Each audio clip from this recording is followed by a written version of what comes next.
On va de nouveau parler de mon argent aujourd'hui. Je pense que la dernière fois que c'est arrivé, c'était en février 2021 et je pense qu'une mise à jour s'impose. Pendant que je vais énumérer les montants que je dépense, je ne mettrai pas forcément des montants là au-dessus, mais je ferai un tableau récapitulatif que je mettrai à la fin de la vidéo. Donc, si jamais vous voulez juste voir ce que je dépense et que vous voulez pas écouter tout ce que j'ai à raconter avant, vous pouvez juste aller à la fin de la vidéo.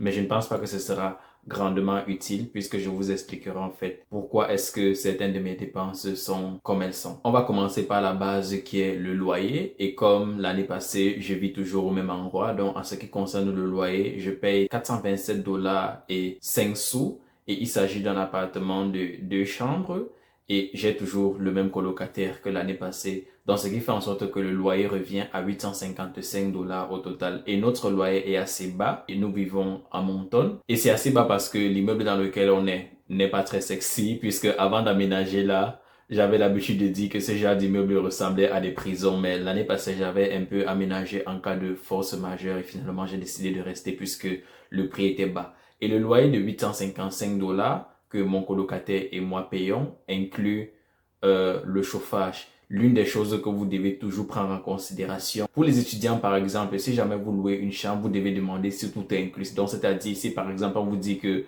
votre chambre sera à 600 dollars, vous devez demander si le chauffage et Internet sont inclus. Donc là, ça fait tout inclus parce que généralement, c'est le bailleur qui se charge de payer l'eau. L'eau n'est pas à votre charge. Si le chauffage est à votre charge, ça pourrait être quelque chose de dangereux pour les étudiants parce que les factures de chauffage peuvent parfois être très élevées. Et si le chauffage est à votre charge et que vous voulez accepter ça, je vous conseillerais d'avoir un chauffage électrique. Si le chauffage n'est pas électrique, prenez vos jambes à votre cou. Et même quand le chauffage électrique en hiver, les factures de chauffage peuvent venir 150 dollars, 200 dollars. Donc, il faut prévoir une grande marge pour ça. Et puis, mon 855 est également bas pour Moncton parce que actuellement, à Moncton, si vous voulez un 2 chambres, généralement, il faut tabler pour 1100 dollars. Ce qui fait que c'est un peu fou parce que quand j'aménageais à Moncton il y a de cela 2 ans, c'était encore assez facile d'avoir un 2 chambres à 850 dollars. Mais 1100 dollars, c'est un peu bas. Je vous dirais que idéalement, il faut prévoir environ 1200 parce que c'est rare de voir des 2 chambres en dessous de 1100 dollars. Ma seconde facture, c'est Internet dont je paye 41 dollars et 95 sous. Et là encore, je paye même 41 dollars et 95 sous parce que j'ai une réduction. Parce que je pense que sans la réduction que j'ai, ça devait aller aux alentours de 100 dollars. Et quand je dis 41 dollars et 95 sous, considérez que j'ai toujours divisé la facture en deux puisque j'ai un colocataire. Donc au total, ça revient à 83 dollars et 89 sous. Et puis là, actuellement, si vous êtes par exemple au Québec, je pense que vous pouvez trouver des opérateurs Internet moins chers que ça parce que moi, par exemple, je suis avec Bell, Bell qui est l'un des gros opérateurs du Canada. Et puis, je préfère également avoir la fiabilité. Je n'ai pas envie de me casser la tête et je préfère avoir quelque chose qui va fonctionner tout le temps, étant donné que je travaille de la maison et mon colocataire travaille également de la maison. Pour ma facture de téléphone, je vous ai déjà dit que c'est assez élevé au Canada et ça ne fait aucun sens. Par mois, je paye 46 dollars et c'est 46 dollars taxes incluses. Parce qu'il ne faut pas oublier une chose, c'est que généralement au Canada, on vous donne les prix mais les taxes ne sont pas incluses. Mais tous les prix que moi je vous donne, c'est déjà taxes inclus. Donc, je paye 46 dollars pour le téléphone, taxes incluses. J'ai appel illimité, j'ai SMS illimité au Canada et à l'international. Et puis mes appels illimités, c'est seulement au Canada. Et puis j'ai 3 gigas d'internet par mois. C'est vraiment ridicule. Et je fonctionne en forfait prépayé. Donc, normalement, j'ai 2,5 gigas, mais puisque j'ai mis le mode de recharge automatique, il me donne 500 mégas supplémentaires, ce qui fait 3 gigas d'internet par mois. Et quand je dis forfait prépayé, c'est un peu comme on fonctionne en Afrique. Donc, c'est-à-dire que tu mets par exemple des unités et tu peux utiliser. Donc, moi, je recharge 46 dollars tous les mois. Et pour renouveler mon forfait, j'ai mis ça de façon automatique. Donc, ça prend directement l'argent dans ma carte de crédit pour faire ça. Parce que je n'aime pas les engagements inutiles. Raison pour laquelle j'ai pas envie de passer en poste payé. Et puis, de toute façon, même si je passais en poste payé, il ne me donnerait aucun avantage. Donc, ça ne vaut pas la peine. Et puis, en ce qui concerne l'épicerie, ce mois-ci, dans les courses alimentaires, j'ai dépensé 212 dollars. Et dans ces 212 dollars, il y avait 38 dollars que j'ai dépensé dans le magasin africain parce que nous avons un magasin africain à Moncton. Et une fois de plus, je fais les courses avec mon colocataire pour le mois. Donc, si vous voulez savoir combien est-ce qu'on a dépensé tous les deux, vous faites 212 dollars fois 2 qui revient à 424 dollars. Donc, ça, c'est suffisant pour 2 personnes. À part ça, j'ai également dépensé un autre 20 dollars Walmart. Je pense que ça, c'était pour ma crème de cheveux et un 35 dollars pour une tondeuse. Et puis, la tondeuse que j'ai achetée aux alentours de 35 dollars n'était pas vraiment une grosse tondeuse. C'est une petite tondeuse juste pour raser ma barbe et pour refaire les contours de ma tête. Et si je veux, par exemple, partir chez un coiffeur pour faire les contours de ma tête, je pense que c'est 15 dollars ici. Et si tu veux qu'il touche ta barbe, tu rajoutes un autre 15 dollars. Donc ça fait 30 dollars. Et vraiment, non merci. Je n'ai pas l'intention de dépenser ça. Ce qui fait que j'ai en quelque sorte appris à bricoler les contours de ma tête quand je suis arrivé au Canada. Et puis quand on était à l'école, pour les camarades de classe qui savaient le faire, généralement ils te proposaient de le faire pour toi et puis tu leur donnais par exemple un petit 10 dollars ou quelque chose de ce sens-là. Ça dépendait de tout un chacun pour ceux qui savaient le faire. Donc si jamais vous savez coiffer, tant mieux pour vous. Ça vous permettra d'économiser beaucoup d'argent. Puisque si tu dois dépenser environ 15 dollars, 30 dollars chez un coiffeur toutes les 2 semaines, ça fait beaucoup en 12 mois. Puis, je suis également parti chez le dentiste durant le mois de juillet. Mon assurance au travail a couvert une bonne partie, mais moi, ce qui me revenait à payer, c'était environ 109 dollars sur une facture de 458 dollars. Donc, l'assurance de mon travail a couvert environ 80%. Et puis, j'avais pas vraiment de soucis majeurs. C'était beaucoup plus une visite préventive pour régler certains soucis avant qu'ils ne surviennent. On n'est jamais trop prudent. Pour l'essence de mon véhicule, avec tout ce qui se passe dans le monde actuellement, l'essence coûte beaucoup plus cher. Je pense qu'il y a de cela un an, j'ai dépensé aux alentours de 40 dollars, alors que maintenant je suis à quasiment 80 dollars par mois et je peux vous dire que je ne vais quasiment nulle part. Parce que la plupart du temps, je vais juste à la salle de sport, je vais faire les courses et je sors de temps à autre parce que généralement, quand je sors même avec des gens que je connais, je leur demande souvent de me porter et ils ont toujours tendance à me demander à quoi ma propre voiture me sert et je leur réponds juste à partir à la salle de sport.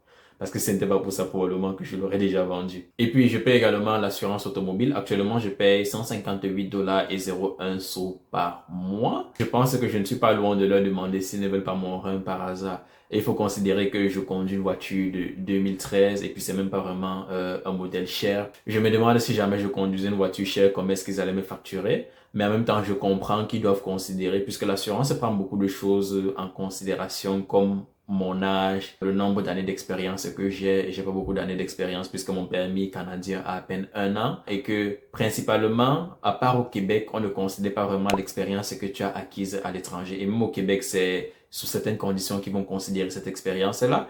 Et puis, l'assurance automobile a souvent tendance à être également moins chère au Québec. Et je vais vous éviter les technicalités, mais entendez juste ça comme ça. C'est pour ça que vous allez parfois voir qu'il y a certaines personnes qui étudient par exemple au Nouveau-Brunswick, mais qui ont des plaques d'immatriculation du Québec et des assurances au Québec. Tout simplement parce que tu peux étudier dans une province et être résident d'une autre province. C'est la raison pour laquelle c'est comme ça dans ces cas-là. Parce que si tu es travailleur, là, ça devient illégal. Si tu vis au Nouveau-Brunswick et que tu as une plaque d'immatriculation au Québec alors que tu n'y vis pas. Pour la salle de sport, je paye 5,74 $ sous aux 2 semaines, ce qui fait en sorte que ça revient à 11 dollars et 48 sous par mois. Et puis, à part ça, il y a un 58 dollars de frais de nettoyage que je paye une fois par année. Donc, la salle de sport n'est pas très chère. Et puis, je pense que ma salle de sport, c'est également la moins chère qu'il y a sur le marché actuellement. Et puis, à part ça, je paye Spotify pour écouter la musique. Et je paye 18 dollars et 39 sous par mois pour Spotify. Et j'ai un abonnement familial, ce qui fait que j'ai l'un de mes petits frères sur mon abonnement.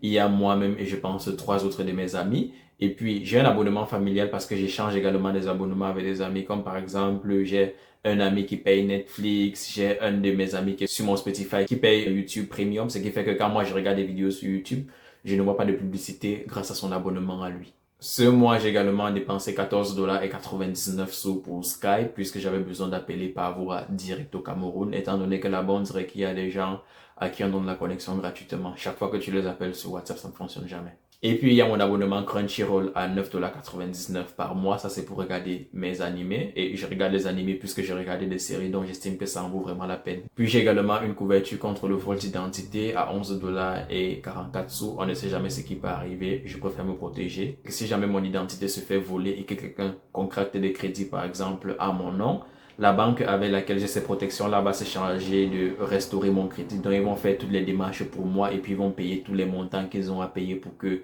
la vérité soit rétablie et pour que mon crédit revienne à la normale. Durant le mois précédent, j'ai également acheté quelques articles chez H&M, qui est une chose que je ne fais habituellement pas parce que j'aime pas les marques de fast fashion. Parce que les marques comme H&M et Zara, moi, j'achète pas des vêtements chez eux puisque ces vêtements se gâtent rapidement. Ce qui fait en sorte que vous avez l'impression d'acheter des vêtements moins chers, mais si tu dois racheter des vêtements chaque année, en fait, tu te retrouves en train de dépenser plus d'argent que si tu avais mis ton argent, par exemple, dans une marque qui fait des matériaux beaucoup plus solides. Mais j'ai accompagné un ami faire des courses, j'ai vu des choses qui m'ont intéressé chez H&M parce que j'ai pris 2 polos chez eux qui étaient particulièrement beaux. J'ai également pris une culotte et j'ai également pris un démembré et puis le tout m'a coûté 109,38 $, ce qui n'est pas beaucoup parce que si j'avais pris ça chez une autre marque, ça m'aurait probablement coûté le double, voire même beaucoup plus. Mais encore une fois, c'est H&M et je regrette déjà mes achats parce que la culotte que j'ai achetée, j'ai dû la porter 2 fois et je remarquais déjà des différences. Donc, puis je suis allé à Sport Check où j'ai acheté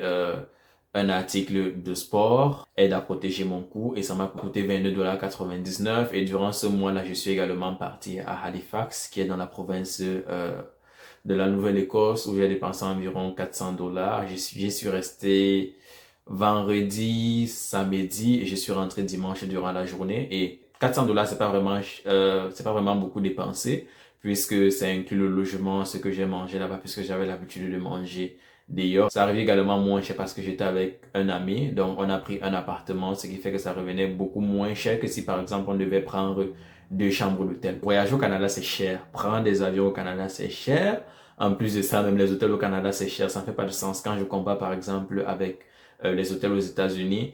Et pour moi ça ne fait davantage pas de sens quand tu sais que ici on ne paye pas forcément grandement mieux les employés des hôtels. Donc je me demande si c'est qu'ils payent plus de taxes pour justifier ces prix-là. Au total, ça fait que j'ai dépensé 1 725,09 $. Je ne pense pas que c'est très cher dépensé. Je pense que ma dépense de logement fait vraiment une grande différence, mais pour tout le reste, je pense que vous pouvez avoir les mêmes prix. Comme par exemple, pour mon téléphone, je paye 46 $. Vous pouvez trouver facilement des opérateurs qui vont vous offrir mieux. Et par rapport également à ça, il y a différents types d'opérateurs téléphoniques au Canada. C'est-à-dire, il y a des opérateurs qui proposent des prix beaucoup moindres, mais à la différence où vous n'allez pas avoir le réseau partout. Parce que moi, par exemple, quand je prenais ma puce, quand je suis arrivé en tant qu'étudiant, la question que j'ai posée à ces gens-là, puisque à l'époque, tu pouvais acheter une puce à Walmart, c'est donnez-moi un opérateur avec lequel je pourrais facilement avoir le réseau partout au Canada. Et c'est ce qu'ils avaient fait à l'époque. Donc, gardez en tête que si vous prenez un opérateur moins cher, c'est fort probable que parfois même vous sortez de votre ville, vous n'avez pas le réseau. Ou parfois quand vous sortez de la province, vous n'avez pas le réseau. Donc, c'est déjà tout. J'espère que la vidéo vous aura été utile. Si vous avez des questions par rapport à ça, n'oubliez pas de la mettre dans les commentaires et j'essaierai d'y répondre.